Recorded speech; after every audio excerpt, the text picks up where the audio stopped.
Welcome back to another video. Today we're talking about how my tastes have changed over my entire anime watching history. Now, this is something that goes way back when, and I'm going to discuss everything that's happened as far as like what certain series caused these major changes. And way back in the beginning, I remember it's technically not quite an anime, but Voltron is technically this adaptation of the anime Go line into what was suitable for US television at the time, and it was dubbed. I remember growing up and watching Voltron. I was huge into these robots. I loved Voltron, Transformers. I was really big into that, and I was really huge on robots or any sort of a science fiction or futuristic movie, not just with anime or cartoons, but really anything in general. Star Wars, Star Trek, I was really big into those. Just anything futuristic I loved when I was younger. And then I started off with martial arts, taking martial arts classes, and that was a big part of my life as well.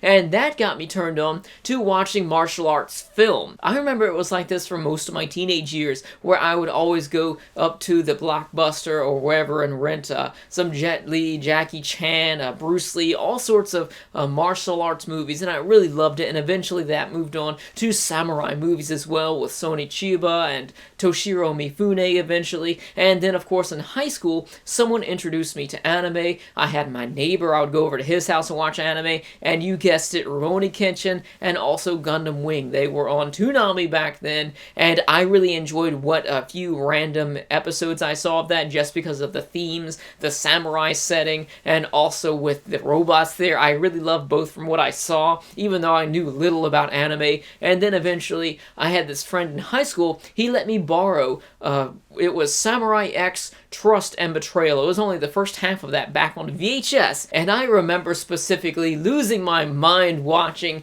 that VHS of Samurai X Trust, the first part of the Trust and Betrayal OVA, just because of the amount of violence there, the amount of blood, how mature it was. It really turned a new page in my life and got me interested in anime. So for that, I am forever grateful, just getting into anime that way. And of course, once I got into anime, I started watching more martial arts related anime, such as Shadow Skill. I remember watching Baki the Grappler, Shoot Fighter, Tekken, which nobody knows about or cares about, but it's got interesting fight choreography there. It's only a few episodes long. All of these martial arts anime, and then I move on to more action-oriented anime like the Battle Shonen series, such as Dragon Ball Z, and all of those other series like that. And for the longest time, that's really all I ever wanted to watch. You know, the Sayuki, at the time I watched Inuyasha.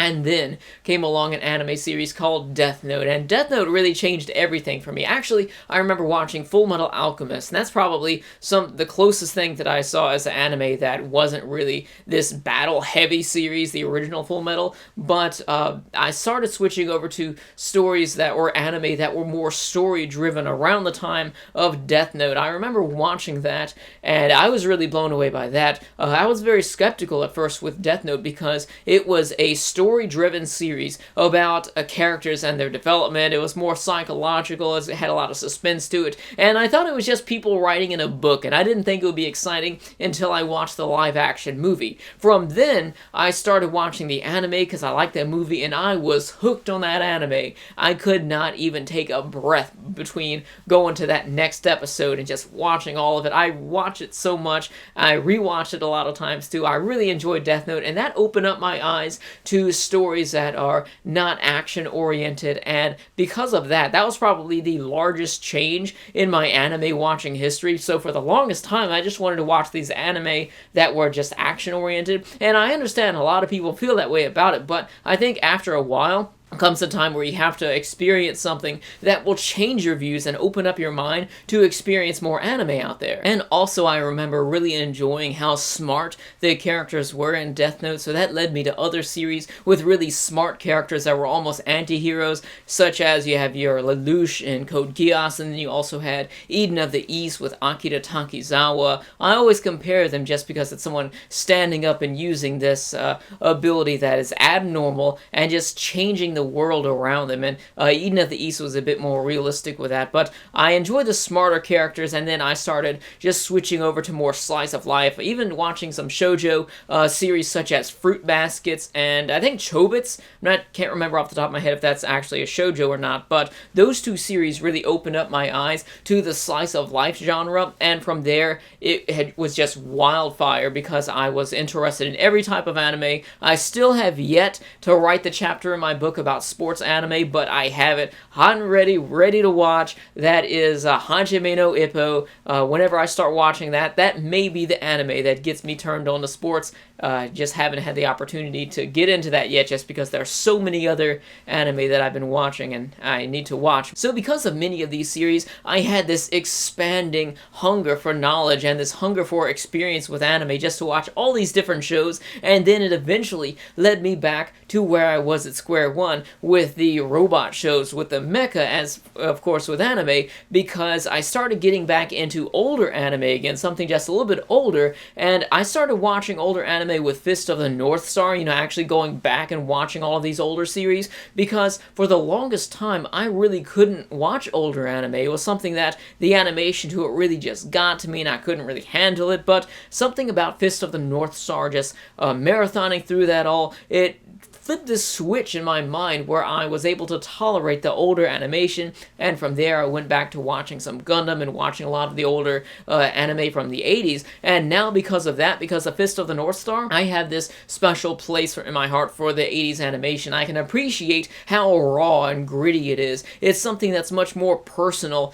than I feel a lot of the newer anime is, where it's over-saturated colors and it's just processed to the point where it's so clean. But the older animation, you have dirt on the, you have some dirt on the cells, you will have inconsistencies where the eyes kind of move and they're not on the same level all the time, and certain inconsistencies and things like that. It really just makes you appreciate the amount of effort that's put into the art. You can watch a newer anime, maybe it could have average animation for something of its time, but it's still leaps and bounds more accurately drawn than some of the older anime. But when you're watching something that has inconsistencies like that, you can really appreciate the amount of detail that's put into the work there. And even with older anime, I can appreciate seeing how the cells move across the screen like in Gundam. You'll have a mobile suit flying, and then you can see the corners of the cell move across the screen, or the spaceship flying, and you can see the corners of the cell. Stuff like that, stuff like dirt on it. It's just a more raw experience to me.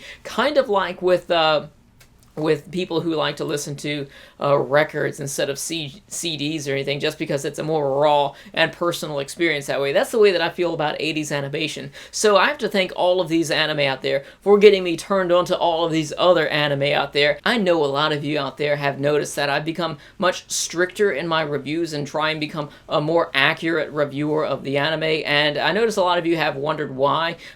There's actually a few reasons behind this. One of them was back when I was watching Paranoia Agent. That was something that flipped a switch in my head and made me just want to appreciate the writing and all of the hidden nuances that you can find in an anime series. And that was a series I had to watch twice to even review, even though I didn't go into depth and break it all down as an analysis and tell all of my findings to spoil the crap out of the series. I really enjoyed doing that and going so in deep with that review there. So another thing that also changed my style was simply because I went back to doing scripted or noted reviews. For a while I did reviews off the top of my head, and those reviews were mostly just emotion based about my enjoyment level, and then once I switched back to the notes, they started getting a bit more technical, and because I appreciate more how great an anime series could be when it's very well written, and when you have series that can be an actual 10, like I think I gave Paranoia Agent a 10, or maybe it was a 9.5, I can't remember, but when you experience many true 10s, that devalues a lot of other things out there as far as the rating scale goes. It really changes up the way that you're going to rate stuff when you see some very beautifully written stories.